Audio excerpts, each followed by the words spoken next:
This is our third session. I think it's our last session on chapter 1, verses 15 to 18. Who, namely Christ, is the image of the invisible God, the firstborn of all creation. For by him all things were created in heaven and on earth, visible and invisible, whether thrones or dominions or rulers or authorities, all things were created through him and for him. And he is before all things, and in him all things hold together. That's creation. And he is the head of the body, the church. He is the beginning, the firstborn from the dead, that in everything he might be preeminent. So this is the church. Let's sum up what we've seen in the creation and make sure we take note of the two things here that we haven't yet focused on. In him all things hold together, and he is before all things. Here's the summary. Christ is God, the image of the invisible God. If you see Christ, you have seen God. And he will make that plain in verses following as well.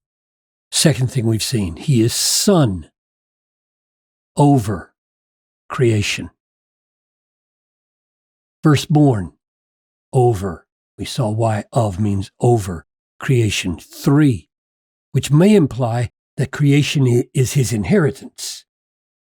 3, he created everything, all things. 4th,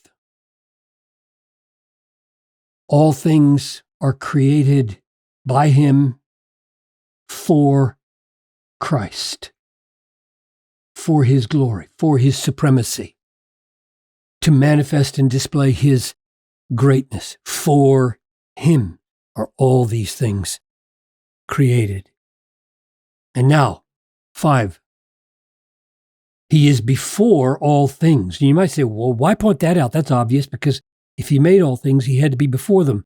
Well, it may be obvious, but it needs saying because it is a glorious truth. Namely, things that seem so real to us are not the ultimate things. They had a beginning, but reality was before that, and reality was Christ.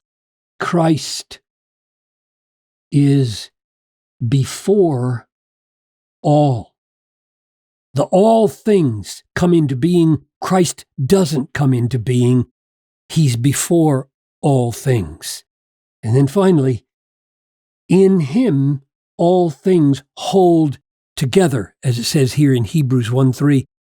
He's the radiance of the glory of God and the exact imprint of his nature, and he upholds the universe by the word of his power. So, moment by moment, you could say millisecond by millisecond, your arms, hands, hair, tongue, lungs exist by his will. And I think he says this just to draw out the implications of what it means to be the creator. He goes on holding in being what he has brought into being, so that we are not dependent on him the way, say, a watch is dependent on a watchmaker. We are dependent on him because at every millisecond the watch would vanish out of existence if the watchmaker stopped willing for the watch to be. That's an amazing dependence. How radically entranced with and besotted with Christ ought our view of the world to be, living in ever consciousness of Christ's upholding all things and holding us together. So 6, all things upheld by him. So that's creation. And now we turn just briefly to show that in everything he might be preeminent, he's going to draw attention to the preeminence of Christ in three ways. One, he's the head of the body. He must assume that the church in Colossae had been taught about this imagery of Christ being the head and the church being the body of Christ, because he just drops it in here without any explanation at all. He's going to pick up on it. We might notice a couple of those places. Let no one disqualify you insisting on asceticism and worship of angels, going on in detail about visions puffed up without reason by his sensuous mind, and not holding fast to the head. And what does he make of the head? From whom the whole body, nourished and knit together through its joints and ligaments, grows with the growth from God. So the head, he underlines, is preeminent in being the source of all nourishment and the source of all holding the body together. And then in Colossians 3:15, let the peace of Christ rule in your hearts, to which indeed you were called in the one body, and be thankful. So he's simply going to show in the coming chapters that being the body of Christ has distinct behavioral implications. But let's go back here. Here he's simply saying the head is clearly the preeminent part of the body.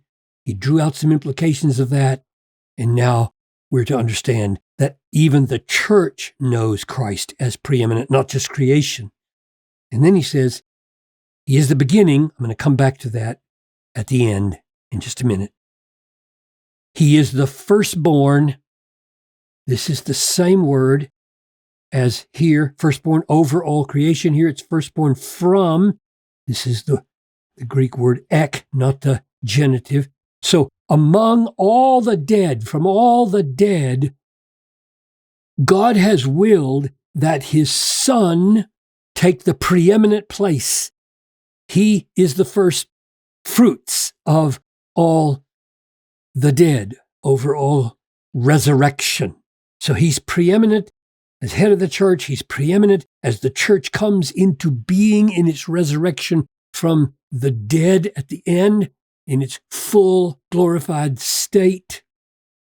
All of it, in everything that he might be preeminent. Let's end here. This is so intriguing to me. Let me suggest something. He is the beginning, and he states it just absolutely. And if he hadn't started a new section here on the church, you'd say he's the beginning, namely the beginning of creation, and it might include that. But since probably he's just spent so much time on Christ as the creator here, and clearly then the beginning of all creation in that sense, this seems to start over.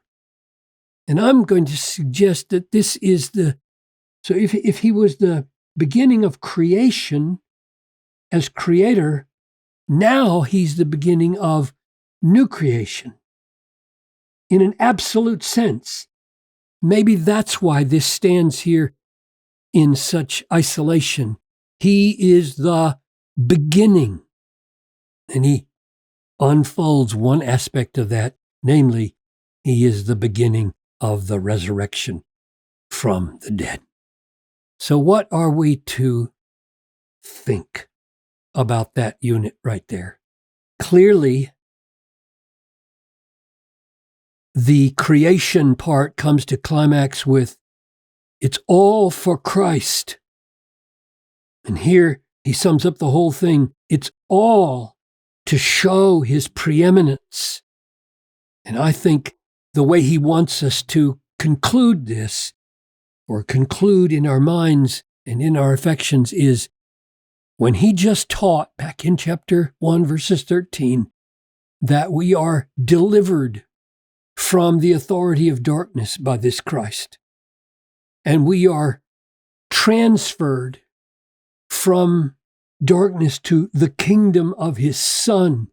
He wants us to know that the one who did that transferring, who did that delivering, is unspeakably majestic, great, glorious, divine, powerful, upholding all things, and for whom all things exist. He did this, and he is the Son, the firstborn, in whose kingdom you are, and he is loved by the Father. You are in a safe place, and not just a safe place, but an all-satisfying place, because the one to whom you look now is the infinitely supreme Son of God in every way that could possibly entrance you and satisfy you.